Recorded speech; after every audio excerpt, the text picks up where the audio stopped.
Good morning, good afternoon, or good evening, of course, depending upon when you consume your media. Welcome to Run It Back, episode number 65. I am your host, Menelik Fernandez. Thank you for joining us. I really appreciate your viewership.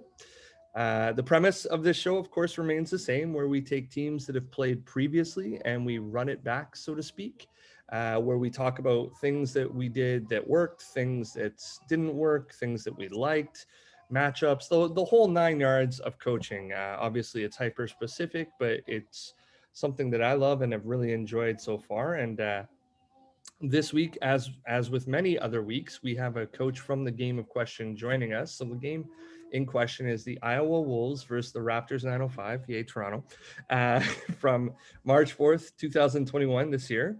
And we have one of the assistant coaches from the Iowa Wolves, Miss Addi Walters, joining us.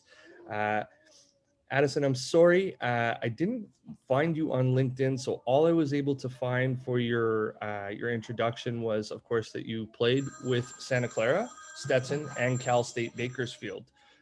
Beyond that, I know that you are currently an assistant with the Iowa Wolves and come from an NBA family. So I hope I'm doing you enough justice with that as an introduction. Please forgive me for not being able to find anything beyond that, but thank you so much for joining us. Really appreciate your company and thanks for taking the time. Yeah, I'm happy to be here. Thanks for having me. It's a real pleasure. So let's delve in. I'll set the stage a little bit. This game takes place in March of this year. You guys were coming off of playing Rio Grande, RGB Vipers, 2 days before. That was a loss. So, sort of take us through the process of the scout and the preparation for this game and the 2 days leading up to it. Or do you start from before? Like, how does that all work for your team? Yeah, for sure. So in the bubble, obviously COVID year, so everything was in a bubble. It was a shortened season, only 15 games. So, and it was a shorter coaching staff as well. So our head coach, Sam Newman-Beck, we had 2 assistants, C. Hines and Devin Smith, all great coaches. And then we have 2 kind of assistants who do a whole bunch of things. That was me and Mario. We did all the video. And then one of the things that I did for our head coach is, besides the video, was the scouting calendar. So we kind of have 3 games ahead that we're always getting to our coaches, so that whenever a team plays, if it's within that 3 window gap, we're always getting them that film. So with 905, that was my scout. So on top of getting both of our assistants and our head coach all those 3 games, I was also doing all of the personnel for that, as well as helping with our paper scout. So our paper scout, it's kind of broken up into 3 different sections. We have kind of our main game plan that kind of touches on a lot of different things, offensively, defensively. We have the actual scouting report that kind of dives deeper into the offensive stats and some things that they do defensively. And then the last thing we have is personnel, which was a big bulk of what I did. Love it. Thank you. That's probably one of the most detailed answers I've ever gotten. I really appreciate it. Can we talk a bit about this scouting calendar? This is a concept that I've never heard before. This is something new, and I find this very interesting right off the bat. So you're 3 out, and you're basically organizing everything for everybody else's scout. Is that how that works? Yeah, so how we did it, just because we had such a small staff for the bubble, was the head coach is kind of going to dabble into every game, and then all the rest of the games are going to be split up between the 2 assistants and then between me and Mario. Right. So the scouting calendar, if I could share my screen and I could show you the scouting calendar. That would be amazing. I will give me 1 second and I will open that up. You should be good. Okay, great. This is awesome. We're getting the inside stuff. Love it. I don't know if I can. Let's see. There we go.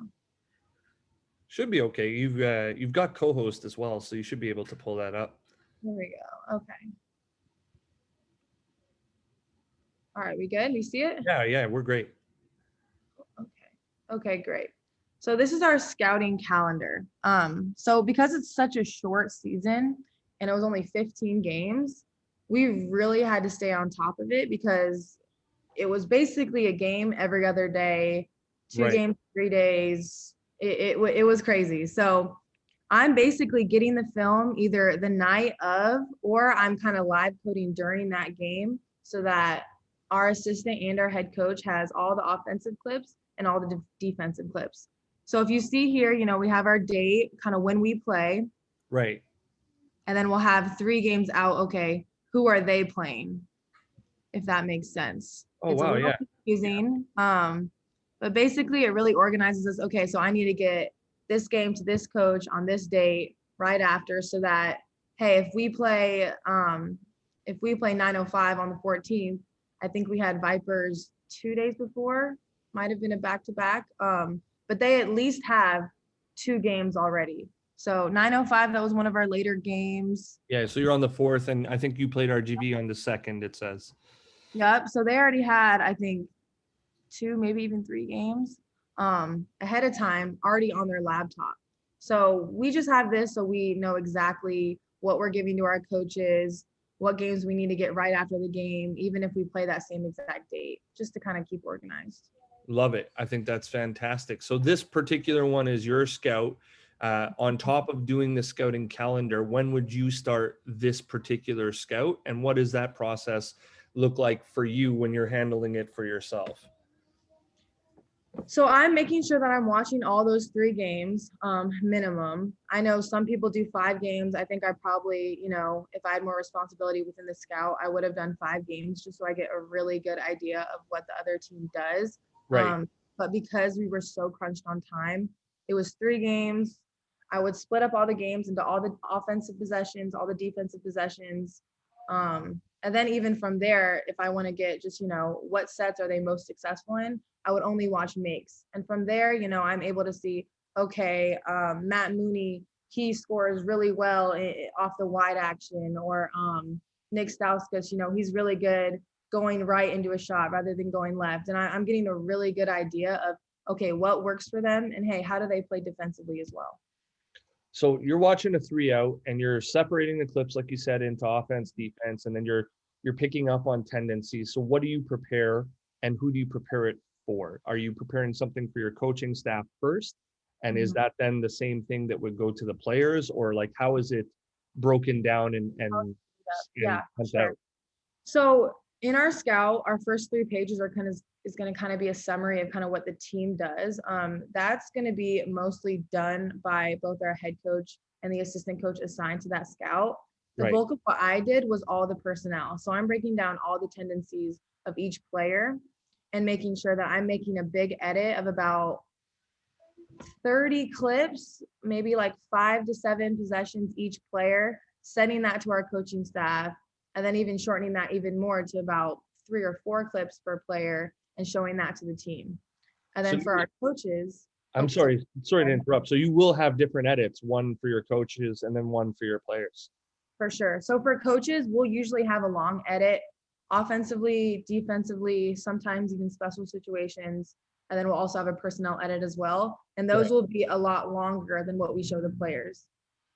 And let's talk about the stats first. Obviously, you had mentioned that with your scouts, the personnel is the greater weighting. It's what's more important. You're looking at tendencies and all that. With the sets, would it just be something like, hey, this is their 77 series. They run these options out of it type deal or whatever. And these are maybe a few things to look at, or do you just kind of push it all to your head coach, and let him sort of decide what's the weighting of what's more important and how much you're going to show? So our head coach will kind of take precedent in what he thinks is most important to show the team. And especially in the bubble, like I think we maybe had 5 walkthroughs, 3 of them being towards the beginning of the season. Towards the end, our guys were so gassed that like to get them on the court for an extra hour when we're already, playing back-to-back games, it was just really hard to do that. And being in a bubble, we didn't have a lot of court time. There wasn't a lot of courts for us to use. It was all one location. So it's really up to him to what he wants to show the team. He narrowed it down to about 3 sets per team, because more than that, and a lot of these NBA teams, G League teams, they run a lot of the same stuff. It's Yeah. really about the wrinkles, kind of, okay, they score best out of this one wrinkle, but they'll kind of adapt their offenses to what to their personnel. Love it. And I love it's interesting because I think at your level and at the NBA level, just as an outsider looking in, I've had some experience speaking to some G League people at this point, and I think that it's really quite a bit more about the personnel, like you're saying, and really you're just kind of you're giving them the background to inform them, but you're not ultimately trying to stop sets or blow up actions at certain parts. You're really trying to stop a person or stop a certain part of an action later on. Mhm. That being said, with the personnel, how many? All right, let's start here. Do you share all the personnel with all of your players? Or if Addi is guarding Menelik, does she get a bigger edit of Menelik going into the game type deal? So we give our players everything. So on top of the paper scout that usually was given to them either the night before the game or even the day of, morning of, right after each game, we'll put the 3 games from the scouting calendar. We'll upload them onto Fast Scout so that if players, are bored sitting in their hotel room, in a bubble, there's not much to Not do. a whole Like, lot to do. yeah, hey, go ahead and watch these games. If you want to over prepare, go ahead and do that. The personnel edit will show everything to everyone. I don't know how much background you know about our team, but throughout the season, like, we were constantly like battling having enough guys. We'd Right, go to games a lot with 8 players, 9 players, and we were switching kind of 1 through 5. So everyone needs to know everyone. right. Love it. Shout out to Lindell, who's on your team, Canadian Yep. guy. He's actually Yeah. he's killing it up here right now in our CEBL league. He's Yeah. on Nice. one of my buddies' teams, and he's crushing it. So in terms of matchups, you're switching 1 through 5, like you were saying, and everybody needs to know a little bit of everything. Are there any particular advantages that you wanted to attack on them on the offensive side? So, like when you were taking a look at their personnel, were there any nons or mucks or whatever you want to call it, where it was like, we need to gear more actions towards this? What's the offensive side of your scout look like? So with 905, they're a really big offensive team, not a great defensive team. So they have a lot of skilled guys who really can shoot it. Guys like Nick, guys like Matt Mooney, Henry Ellenson, a big pick and pop guy. Yeah, So with guys like that who are super offensive, usually on the defensive end, those are guys you could be really physical with. They had some toughness guys for sure, like Alize Johnson, but we wanted to be really physical with guys like Henry Ellenson, get our guys in the post like Zylan Cheatham. We wanted him to have a big game. right. Be really, really physical with 905 because offensively, top of the league, defensively, I think they were 18. So it was a team we really wanted to take advantage of and attack. Love it. And overall, like from a team concept perspective, does anything make your scout that it's like, I mean, everybody says they want to play fast or whatever, but like certain things where it's like, hey, we really need this many possessions in transition, or we need this many of this kind of action. Is there any sort of breakdown that happens like that that you attribute to like your keys to success for winning this game? So one of our biggest keys for this game was just transition offense. We had a pretty kind of versatile, even though we were pretty short man for most games, especially after losing Tyler Cook, who's more of a kind of traditional 5. Once we lost him, we were pretty balanced and we felt comfortable with 1 through 5 pushing the ball up the floor. So a big thing for us was, hey, we have to push the ball in transition and get easy buckets and get points on the board because that was a huge concern for us most games. We need to score the ball. Right.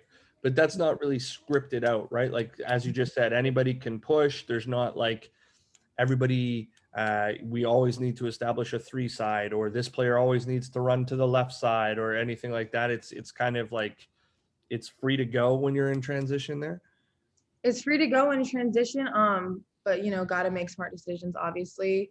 There was nothing specific with our team that we wanted to focus on. I think when you have a really strong foundation and okay, we're doing really well defensively when it comes to just the basics and the foundation of our team defensively and offensively. I think going throughout the season with a short 15-game season, we didn't get to a point where we could build. We were kind of trying to survive, keep our head over water. Right, We started right. 0-10. So I think in order to get to that point where, hey, let's really try to take advantage of this one aspect or this one weakness we have, I don't think we can get to that point until we get really strong and consistent with our basics. And I don't think we got to that point, especially at this point in March. We had won 2 games going into the Rio Grande game, but after that loss, we were kind of down in the dumps emotionally, and we're just trying to get our guys to do the main things first before kind of stratifying it to something super specific.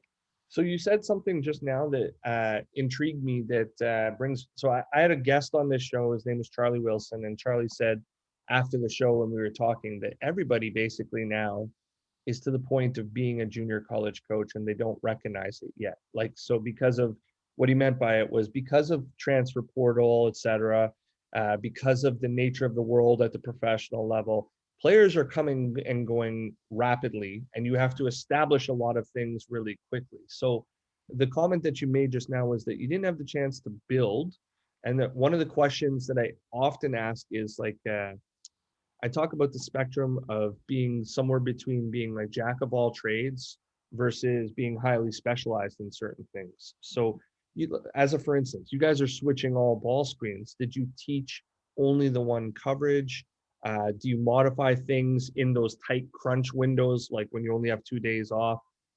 How does it sort of work with the Iowa Wolves where we need to throw an audible here and the guys need to learn it in a short period of time?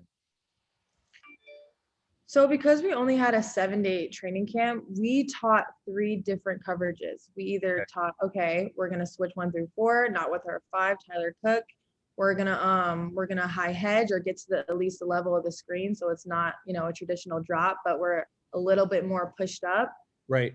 But if our guys are continuously showing us, hey, they're not executing this ball screen action, like we can't do it.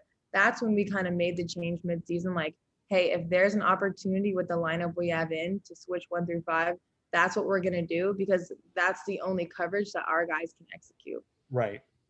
I like it. Throw it and do what works. If it's not broken a lot of the time, don't fix it, obviously.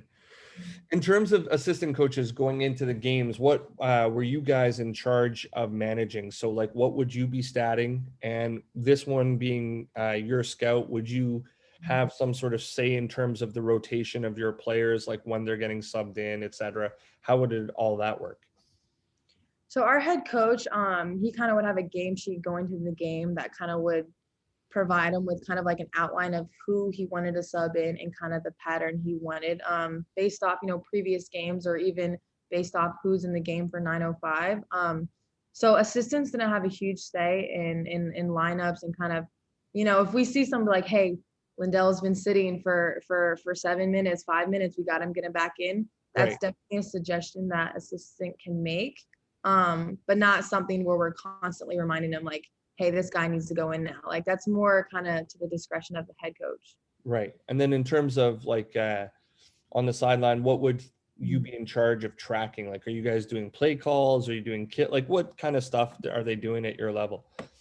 So it would kind of be divvied up between the assistants. I'd print out a separate sheet for the assistants, kind of just so they could track what they want, give them a couple charts. So it'll be really easy. One thing that I would chart would be paint touches and no box outs. So if the other team ever got to the paint, I'm tracking it, especially if they're scoring off of a paint touch.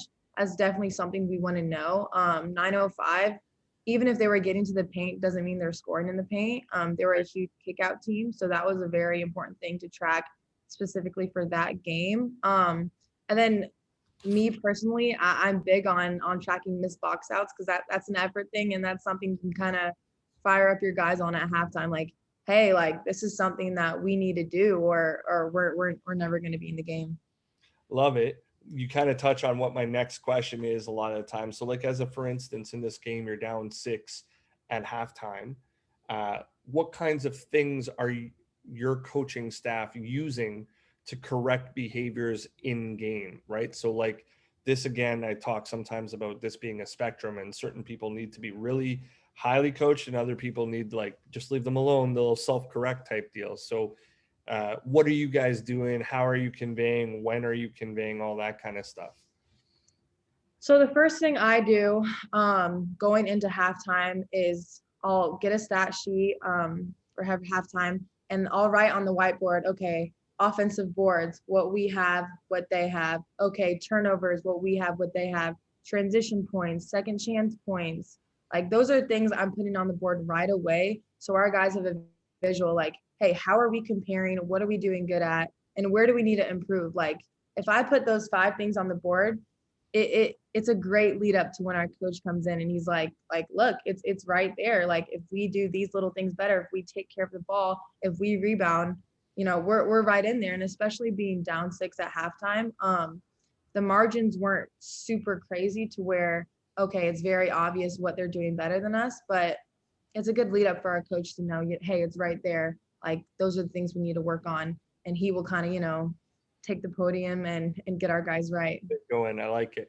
Did you, Yep. as a staff near the beginning of the season, sort of break down what those responsibilities would look like in game, or did like I've heard a lot of staffs where it's like, all right, well, he hasn't given me anything to track, or she hasn't given me anything to track. I'm going to do this because I think it's important. Did you sort of have a meeting like, I speak at these times, anybody could speak at these times, this is what I'd like you to track, where all those responsibilities delved out near the beginning? So in terms of kind of who was speaking, especially in like, pregame, halftime, postgame, wasn't specifically mentioned, but the head coach is always going to come in and kind of take that first, 5-6 minutes, say everything he needs to say. We'll always meet before halftime as well, go over the stat sheet. The head coach will ask us, hey, do you guys have anything that I should mention on Right. top of what he Right. already has? And then in terms of tracking, our head coach did give us about, two to three two to three things that we would track every game, and then maybe one extra thing specifically catering to the team that we were playing. Love it. I love the breakdown. Love the communication. In terms of looking back, they say hindsight is 2020. This game, unfortunately, you guys did lose. So that being said, do you do anything? Obviously, this is a really condensed season, and I'm assuming it's probably hard to.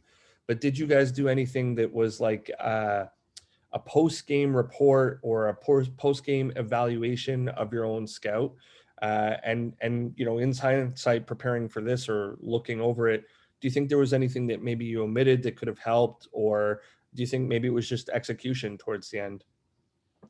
I think, this game, rewatching it, this past week, like there'd be times we'd go down 15, there'd be times we'd get it within 4. It was a very up and down game for us. If we would have been consistent throughout the whole games, I think this is a game we could have won by 10 if we were just very sticking to our foundations in terms of defensive and offensively. Had some turnovers that, we could have prevented. And then defensively, like letting guys score in transition, getting to the paint, just very simple things that I think even high school coaches can relate. Like if Yeah, we don't do these things we're not consistently, gonna win. we're done. We're done. So Yeah. Like basketball doesn't change no matter what level. If we don't do the main things consistently, we didn't have a chance, and we didn't do those things consistently. I didn't think it was specific execution. I think it was just kind of we didn't execute the main things. I agree. There, having watched this game myself, there were definitely highs and lows for sure, right? Like there was a run in the third quarter where it was like, all right, this is spacing out quite a bit. And then, you look up again and it's a game again, which is something that I find is always fabulous with pros. They never really get out of it because they're good enough shot makers, but doing the main things well for sure would be something that I would have zeroed in on as well. If any coach has a question in here, now's a great time to jump in. If not, Addi, I'm going to move into a little bit of film. Uh, Yeah. in doing so, I'm sorry I didn't give you this in the spiel or whatever, but I will play each clip 3 times. First time, just sort of so everybody can see. The second time, I will fumble through a description. Bear with me, just because some people listen instead of watch. And then the third time, it's all yours. Just take it away. Tell us what you see. Give me an idea if this playback size speed is smooth and visible for you. Yeah, I see it. Looks great. Right, perfect. So this one here is just the first play of the game. I just said that there was a punch and a flare on the help side of the floor. and then it ends up in a 3-point attempt. Looks like Lindell to me, actually, there, right there. But, take me through it. What are you trying to establish? What are some options that maybe we don't see? And, without being married to the result, how do you feel about your execution of your first play of the game? So something that our head coach was really great at, one of his strengths was ATOs. And I think the first play of the game is considered an ATO because you have that timeout. So this is a great one because we want to get Zylan the ball, paint touch right away. I think we executed that well. He's on Henry, which is kind of a lengthier guy, so doesn't choose to attack. We get someone great like Lindell, who's an awesome shooter off a flare, and it was executed. The only thing we didn't execute was making the shot, but we got a great look off that first play, which is always good. You don't want to start the game on a turnover, so execution was high on this one. So when you punch the ball here, let's say you're conveying this first play to your guys in the huddle before, will your head coach give this player options like, hey, if it's there, take him? Or are you specifically looking for this pin in flare up top and we want that shot exclusively? I think every coach is different. And so our head coach, I think he looks for more specific things rather than letting our guys play out of it. But, Zylan had an opportunity to score on the block, but obviously he's looking for that flare. For me, I'm all kind of about options. I want our guys to have, option A, option B, option C, so that, if we don't get that one shot that we really want, we're not stuck in the mud like, okay, let's get into another set. Like, we still have options kind of go to, if plan A doesn't work out. I like that. I think that I coach the same way that you just mentioned. Do you guys have play after the play principles that you put in your training camp or that you talk about throughout the season where it's obviously you're trying to drive, get paint touches, spray the ball out, but is it an outside drive creates this motion, an inside drive creates this motion? Are there any sort of things hey, when things break down, this is what we implement?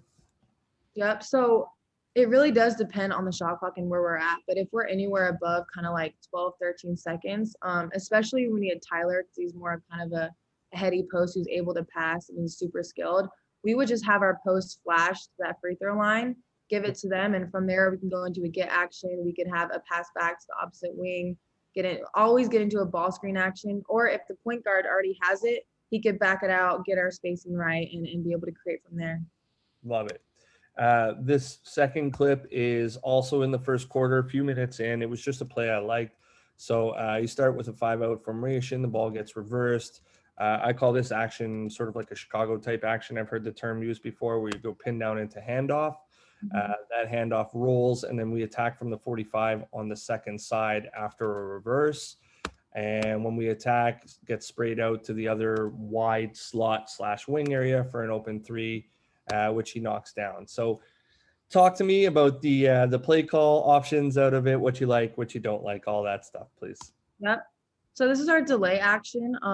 It's an action we can run really at any point, especially when we have a trail. So we swing to our trail. On the strong side, we'll have a down screen. On the opposite side, we would typically have a flare. But it also depends on kind of where the ball is and what action is taking place. So typically we'd have Charlie Brown, who's on the left side corner, set a flare for Lindell. But because action is moving so fast on the opposite side and Lonzo's kind of driving the ball towards that weak side, they don't set that flare. We're just driving and kicking. And the biggest thing, especially in the G League and the NBA, because guys are so talented, is maintaining spacing. Spacing opens up everything for the offense and allows guys to really create and kind of use their skills. Love it. What for that flare on the second side, the initial second side? What are sort of the triggers to set versus not set that? So Zylan, who's the trail, he automatically starts dribbling to the opposite side. Typically, if there'd be a flare, it'd be when the trail has the ball, because the trail would be the one to hit that flare. So if Zylan's going to the other side, there's really no use in setting that flare unless it's a late flare to where Lonzo can hit the flare off of that. Like it. I think I got a couple other things for some delay action in here as well, so we'll get to that in a little bit. This one is one on the defensive side. It just starts with you guys guarding a slot pick and roll. It looks like your screen defender is waiting middle side and you guys get rejected on. And then what I found interesting was I felt like you kind of helped ball side on this penetration. And then after the swing action, I also found it interesting that it looked like it was your screen defender that ended up closing and your beaten ball defender went to the original ball side corner. So just for anybody who's listening, slot pick and roll, drives outside and then swing, open three at the top of the key. Take me through it, please. So the very first thing in pick and roll is you want your guy to either use it or don't use it. Right now, Lindell is literally sitting right on top of it, and the guy can dictate which direction he wants to go. So number one, like, we're toast. We have, I think that's Addi Murky in the corner. You don't want to help off corner, and we do anyway, but we still don't stop the ball. So again, not great defense. In our drop coverage, we should have our guy, his head should be about probably one step from under the net. He's not there. It's late help, which allows for that easy kick out. And then Charlie Brown, who should drop to where, I think that's Zylan, he should be dropping all the way to the block once he commits to that driver so that he's able to close out better. And then our rotation, I think that's Lonzo, who was guarding, I think he was guarding the screener. I think he is. We just need to be ready. We're not in the right spots. We have 5 guys in the wrong spots. And I think you could also notice no one's in stance. No one's ready. Like, so those things go a long way. Like if you're down and ready and you're in the right spots, like you're not only conserving energy, but like you're saving time. So we're kind of late on every closeout too. In summary, I think dictate the direction is the first error. For sure. Helping off of the ball side. And then the low man or the most important guy, probably a bit late. And then everybody just kind of scrambling to recover at that point. So once the scramble happens, I don't know how to phrase this.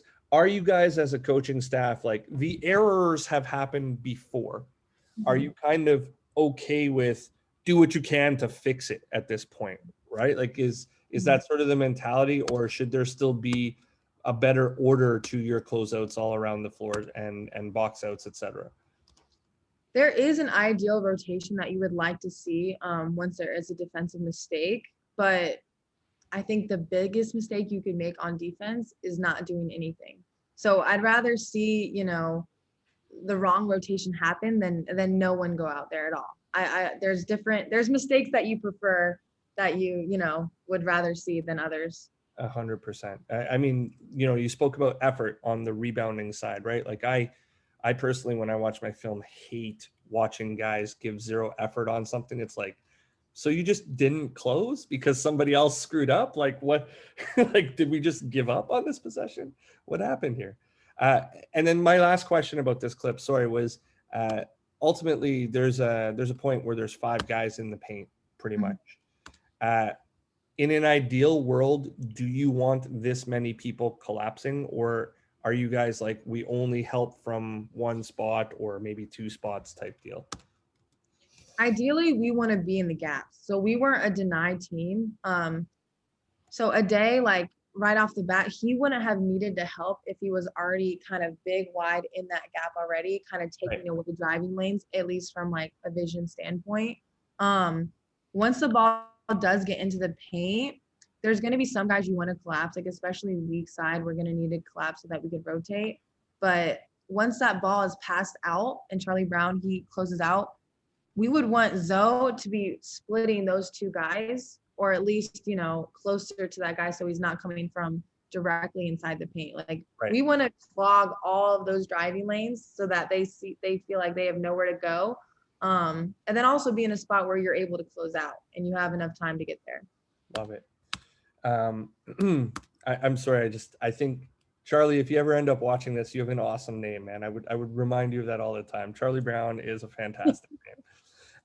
So this one's an easy one film wise. I ask this every week, but I think it actually brings about some interesting discussions a lot of the time. Transition threes, yay or nay on your team, without being married to the result. And if it's yes, what sorts of things do you have to establish to be able to be allowed to shoot them on your team? So again, probably gonna sound like I'm beating a dead horse, but it was a super short season. I think in a regular season where we have practice time, we have a full training camp, we're able to establish and actually have like a metric to, hey, these guys have the green light shooting wise. These are the drills, these are the scores they got in these drills so that they have the green light. Right. In that we couldn't do that in this type of a season. So you're gonna have guys who, okay, you have the green light. We don't really have numbers to prove that they have the green light, but Lindell was one of those guys where, yeah, we want him shooting, especially when a guy's hot, you know. So guys like Lindell, Dakari Tucker, he got super hot in this game, so we're gonna allow him to take, you know, more quote unquote bad shots. But transition threes, especially me being a shooter when I was a player, I'm all for them. You know, there's some games where transition threes are the only open looks you're gonna get because of it's a broken defense. So I'm all for them. Do I want our 4s and 5s who aren't great shooters to shoot transition threes? No, I don't. I want them going to the rim. But I think those conversations are had with those players throughout the season. And although we didn't have the drills to kind of back it up and make things kind of more set in stone, those conversations were definitely had with each other guys, so they have a feel on, you know, this is a shot I can take and that our coaching staff is cool with. And if somebody who shouldn't be taking it is taking it, those discussions would also happen afterwards, like, hey, this one's probably not for you in this environment type deal. Yes. So after, there wasn't a lot of individual film time, but guys would ask and to watch film, especially if they're frustrated with kind of how they're playing. And our coaches are very honest with, hey, this isn't the best shot for you. Like these shots kind of cater to your skill set a lot more than, you know, a wide open three. Love it. For anybody who's listening, I did look Miss Walters up, and she's a career 40% 3-point shooter, just right at it. So obviously, I think that you would lean towards this, but that's great for sure. Let it fly. I do actually also really appreciate the conversation about having metrics or some sort of game or whatever to allow the green light, because it's what I personally do. I stat everything in practice, and I think makes the discussions easier with guys. Like, hey, you're in the bottom 7, so what are we doing here? Like, you're basically turning the ball over, as opposed to you're top 3 on the team. You're gonna have to do that. Here is another 5-out set. This one, I think, pretty much incorporates the flair that you were talking about. I call this the lay up. I don't know if you have different language about it, but, you know, talk to me about options and getting deeper in the set and play after play, and what you think in terms of execution. Obviously, the result didn't end up well, but for anybody who's listening, this is a 5-out formation. The ball is reversed through the trail man. There's a flare screen on the offensive left side of the floor. He cuts to the basket.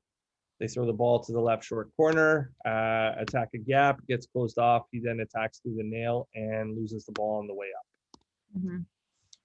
So in this set, with Lindell, he's a guy who's going to want a flare screen rather than a down screen. I think Dakari is the one who set that flare screen. Our execution isn't great in this play. Jordan Murphy, he passes to Lindell, and like you said, it was like the short corner. So that's not a place we want him catching the ball. We want him catching either behind the 3 or catching in the motion of scoring. So right there, our spacing's kind of screwed up.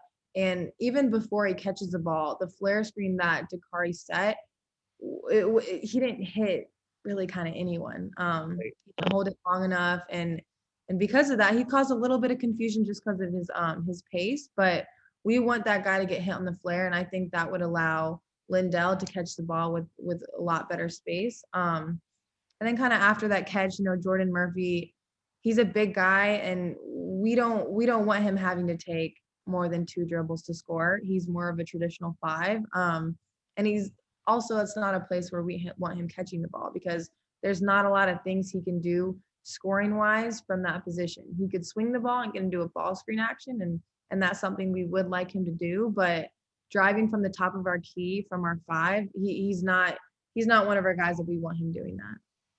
Can we talk a little bit about the flare screen and what you just said? Talk to me about what is the ideal amount of time and right angle, and I mean, screening is an art. I really believe this, and a lot of people aren't great. And I've heard stuff from like players or coaches talking about like no screen, no scheme, and then I've heard players talking about hit and hold longer. So what in an ideal world, what is the teaching point for when to hit and hold versus when to just screen with pace and get out of there in terms of I've created a coverage, etc. I think for screens, if you're going to set a screen and you're not going to slip it, you need to make contact. I think that's more important than even the angle. I think the angle is the second step to really kind of cement it so they can't get over or fight under as well. But the most important thing is making contact on the screen. And then once you make contact, that's when you can move with pace. But people talk about change of space pace with the ball so much, but it's the same with screens. Like if you sit, hold that screen, make contact, and then bust out of that, that does a lot for your offense. And it also allows the other three players on the court to react and adjust spacing wise. Yeah, I think the spacing, like for sure, if you're holding, hit and hold allows for better spacing everywhere else. I would 100% agree with that because like you can see the exit cut afterwards. Mm-hmm. He's not all the way out by the time Lindell's driving the ball, and that's just because of Lindell not catching it outside of the 3-point. Like it all has a domino effect for sure. Mm-hmm. Love it. Next one is out of the 60 series. I call this in my playbook 62 flip. I stole that from YouTube and from a gentleman in this call. So here we go. We get a stagger away and we flip the ball back. And then when we flip the ball back, there is a switch up top defensively and then tacks into the ball screen after a little bit of a hold. And is attacking on the single side. The roll goes down the double side, throws in behind. The tag didn't really cut the whole way in behind. And then we get shot fake drive for a fantastic athletic finish. Talk to me about options. Talk to me about like the timing and the spacing and the pace, all that stuff, please. So this is our away action. Our coaching staff used to, it's my first season with the G League team, and it was kind of my first experience being on a coaching staff. So they always said I was a little bit of a pessimist because it was always the little things that would drive me nuts. We actually do a good job of making contact on that first screen in the away action. I think that's Putney right there. He clips him a little bit.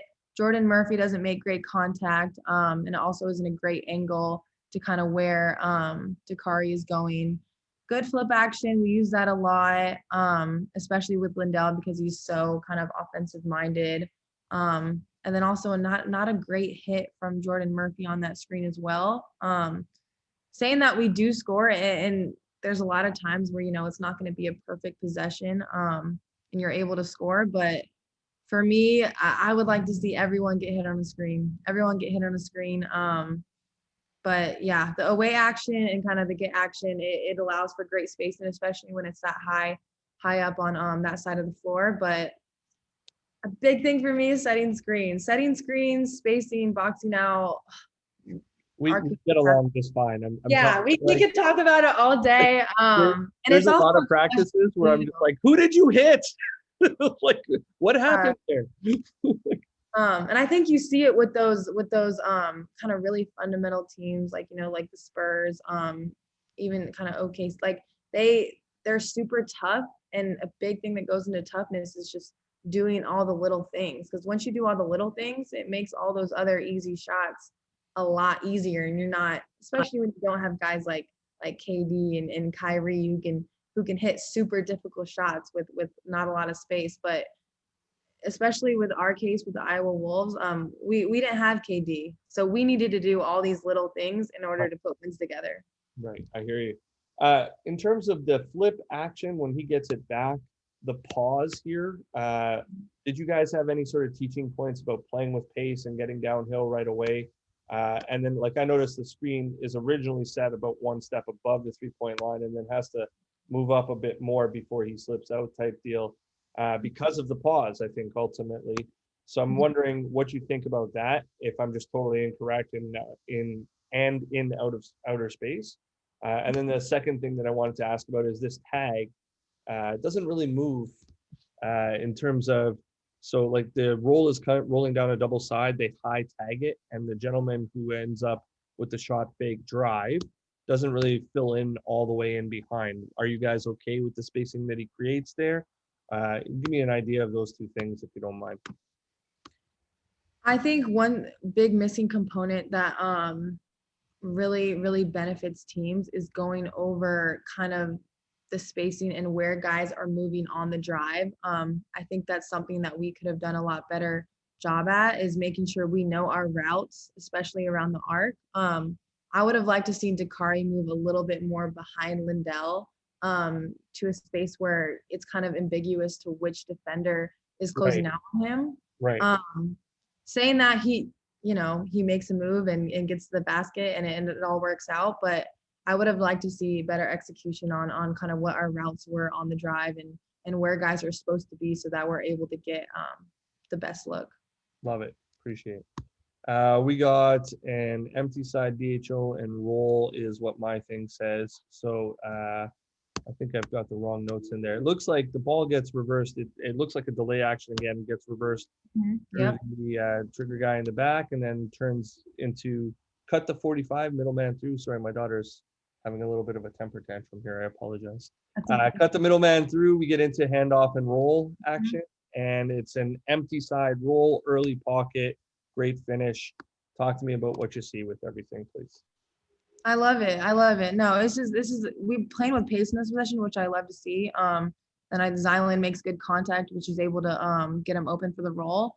But even if we don't hit this roll on that second side, you see Lindell, he's ready to shoot. And that's talking about plan A, plan B. That would have been a great plan B. He's a great shooter. So great execution on our end. And this is the kind of pace that, a simple action like delay action, playing with pace, it goes a long ways. And it's able to open up different shots just by kind of catching the defense off guard.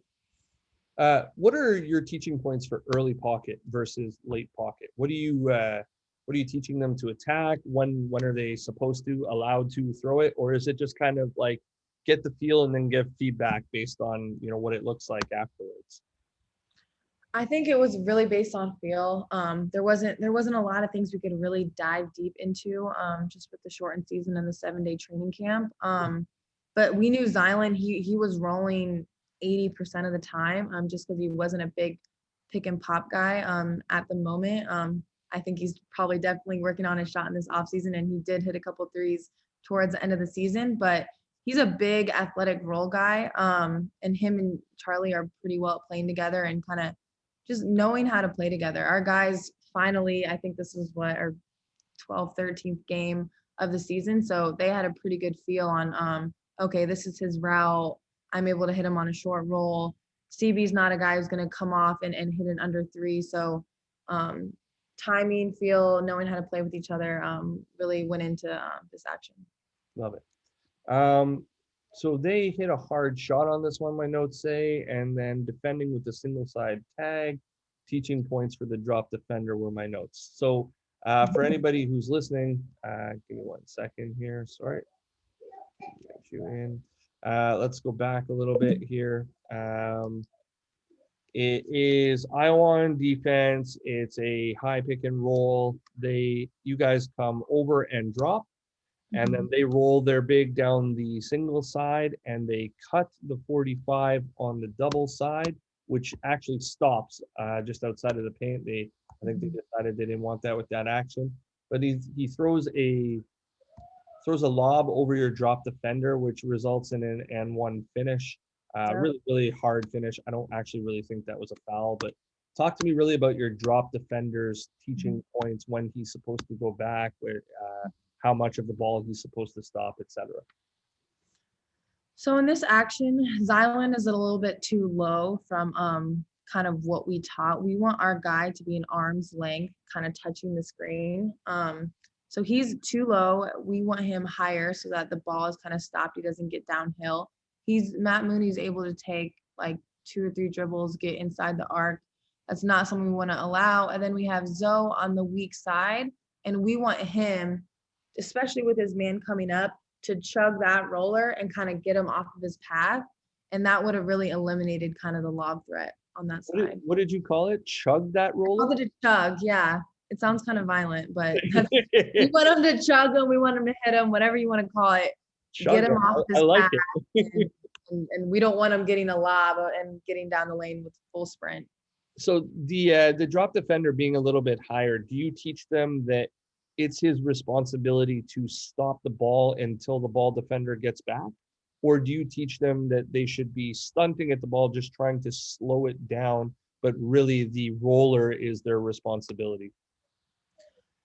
We want them to slow them down. It's not their responsibility to stop the ball, because I think that would ultimately turn it into a switch. Especially, and we don't want, I mean, unless we're in a kind of 1 through 5 switch, then it's going to be a super aggressive kind of almost high hedge if we have a 1 through 5 switch. But because we're kind of more in a drop, we want our post players guarding the screen to slow down the ball, let our guard come back. We want our opposite defender to, like I said, chug that roller and allow our 5-man to get back to their man. Like it. This is 55-ish seconds, I said, roughly in here. So it looks like it's actually just under a minute. I'm wondering if at all, so there's a gentleman on here that he has kind of educated me on the 3 for 2. I'm wondering if that's something that you guys talk about as a team at all, instead of just the 2 for 1. And what an ideal shot time would be if you did on the 3 for 2. For anybody who's listening, the action is pretty simple. They get the ball with about a minute left. There's five out type deal, and then looks like it was about to be a screen and roll action. The offensive player just penetrates and finishes with a left-handed layup. It's just a quick transaction. I like it. Quick possession on the way to the rim in transition. But I don't know why I can't speak, Addi. I don't know what happened. My daughter's kind of distracting me in the background. But that being said, quick transition possession. And do you guys at all, think about the 3 for 2? Really was the question. I think as a coaching staff, it's definitely something that you want to execute. But in a 3 for 2 or in a 3 for 2, it's happening so fast, and you really want your players to have awareness with, okay, a minute left. This would be a great 3 for 2 opportunity. But we get it. I mean, we get a quick score on this one, but that could be because Lindell wants to score. I don't think in his head right now he's thinking, okay, 3 for 2, 3 for 2, 3 for 2. It's not something that you're yelling on the bench to remind. It's not something we're yelling. It's not something that we were able to execute with our team just because we had so many other things on that list that we wanted to execute first. But I think with high level teams, it's definitely something that they're noticing with the time and score, and even like if you have time, like, okay, a minute left, sideline out of bounds, let's get a quick one, let's go for a 3 for 2, and if they have time to communicate it. But if you don't have time to communicate it and you're not in sync with your point guard, it's not something that they're gonna really be able to do on their own.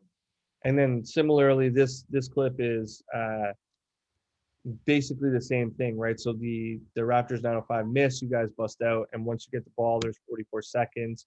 And I was just wondering if if you're yelling anything like 2 for 1 or 33 seconds, I guess is the ideal time to go for two for 1 as well. But like, I'm wondering if there's any sort of communication happening for the 2 for 1, because you guys do actually put up a pretty quick shot here. So like you bust out and it's advanced to the corner, quick corner 3, which you hit, and you ending up with the 2 for 1 at that point.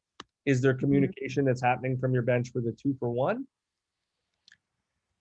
I don't think there was. I truly don't believe that there was any communication for the 2 for 1. And I also think it was a pretty hard shot. It was a contested transition 3.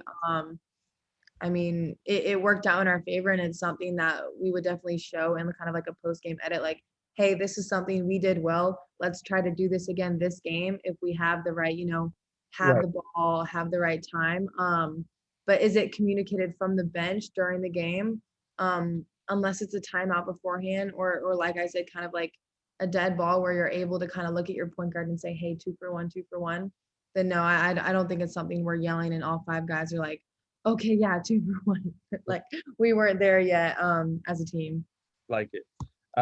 Pick and roll around the nail. So this clip I had to shorten. It was a little bit of a strange clip. I couldn't see the initial part of the action, but you end up with a pick and roll right around the nail that ends up having the guy roll to an empty side because they're coming from a 3 side. And great finish, left hand against Ellenson. I'm just wondering, is this something that you guys ran a lot to try and get this empty side roll? And what are any other reads if you don't get what you want out of the handoff and roll action? Yeah, so this is not one of our sets. I think a big strength of Zylan, and he's handles the ball well, and he's able to make good reads. And I think the closer to the basket you can make a handoff, it might mess up your spacing, but that handoff action really messes with teams. And if you're able to get closer to the basket, it's definitely something you want to take advantage of and do. But it wasn't incorporated to any of our sets. I think that's just a read that Zylan made. It's interesting because later on in the game, you had a side out and didn't include it in the clips that really resembled this action. And I was like, is it the same thing where he rolled to the empty side again and they didn't give him the ball and it ended up a little paint too? But I like the action a lot. I'm actually stealing this and putting this in my playbook. So thank you for that. Defending slot cut on penetration is what my note is. So 905 come down. They attack left hand dribble to the outside, and it looks like you're a little bit beat from the start. And then 2 guys come to help. So the wing players, defender, and the low guy both come. And here comes the slot cut for the finish. Talk to me about how you would correct that, what you would say, if anything.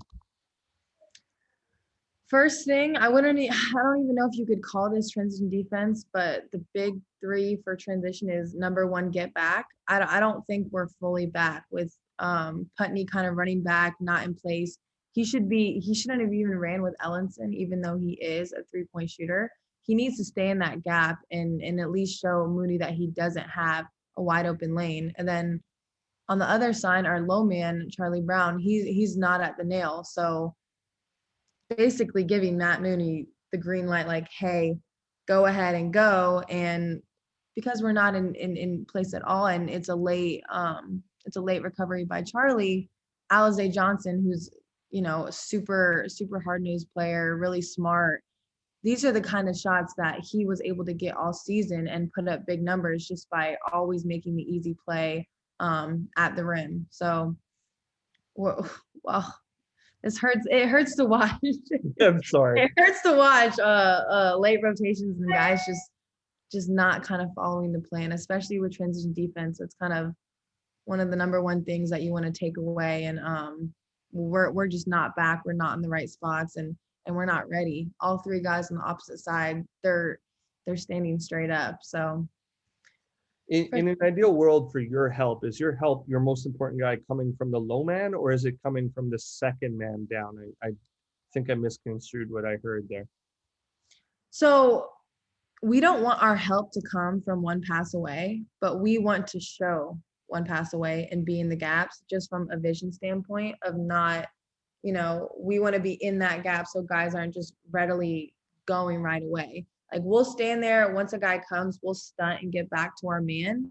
But our low man is going to be our guy who's going to stay and actually stick with the help and try to stop the ball. Perfect. So yeah, the arrow there, it's that guy that you want coming type deal, right? This player right here is the one you're talking about. You just want showing in the gap type deal, kicking the floor. Yep. Perfect. Yes, sir. Gotta love the annotate feature. It's a neat trick. Late game, 4th quarter, you're down 10, and you guys run a bit of a ghost here.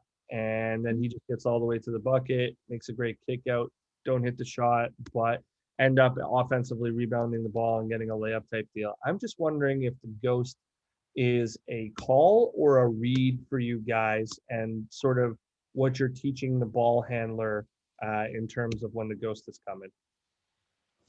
So it's not a call for us, but it's definitely something that we'll make our players aware of in timeouts. Like, hey, we think this action is really going to work against this team. And I think it's just something that you start to pick up on during the game. I think right here, I think this is just Jordan Murphy making a great read and Dakari staying aggressive. This was a great game for Dakari. He's not a huge driver, but he usually makes the right play, makes the right pass, and it is a great shooter. So all around, I love the read that Dakari made, and a ghost action isn't something that we call, but it's something that we could make our players aware of in timeouts. Love it. So we sort of get like towards the end of the game. This one's 5 minutes left in the game. Here you guys are down 6. It's just under the 5-minute mark when they're coming down the floor here. My note says pass and fall out of delay defending with 2. So they're 5 out. They go through their trigger man, reverse the ball, and the trail guy sets like it's a pass and follow, and then he rolls afterwards. And they cut their 45 on the attack. Big left-handed layup. I thought this was, even though there's 5 minutes left in the game and the lead gets quite a bit closer towards the end, I thought this was an interesting possession in terms of it kind of felt like to me they walked up the floor and just sort of got whatever they wanted out of it. I'm wondering, where you would have liked to have helped from this, and should this have been this coverage, and like what would you have done better type deal, basically. I would have had Zylan up way closer to the screen. And especially with Stouses coming off, he's someone who could hit that shot right off of the screen. So I would like to have seen Zylan stay longer and be more up and make sure he doesn't get kind of downhill penetrating. And then I'd also have Lindell kind of pulled in a little bit more until Mooney cuts. He should be at least 1 foot in the paint in the elbow area, kind of just clogging that area and not like showing Nick like, hey, I can go middle. Like we have to pack the paint a lot more and then close out. But we can't even get to that second part of closing out unless we clog the paint first. And then my follow-up question was just what you're talking about in terms of the 1 foot in, 1 foot out with the 45 cut from the other wing, and then the lift from the corner. In an ideal world, like what do you guys, would you switch this so that your low man can remain help, or like how would you like to play the help scenario if you're helping at all, as opposed to defending with just the 2 in the pick and roll? I wouldn't switch it, especially with the size differential between Ellenson and Lindell. I would definitely want to keep length on Ellenson, and Putney's a great guy because he's super long. Right. With Lindell having 1 foot in the paint and that 45, I would have liked to seen, kind of what I mentioned before, a big chug and getting him off his path so it's not an easy cut. I think he gets there really, really untouched and also without vision. Lindell needs to be able to see the ball and his man, and right now he's looking at the ball, but also not making an impact on the ball. So really, really doing nothing.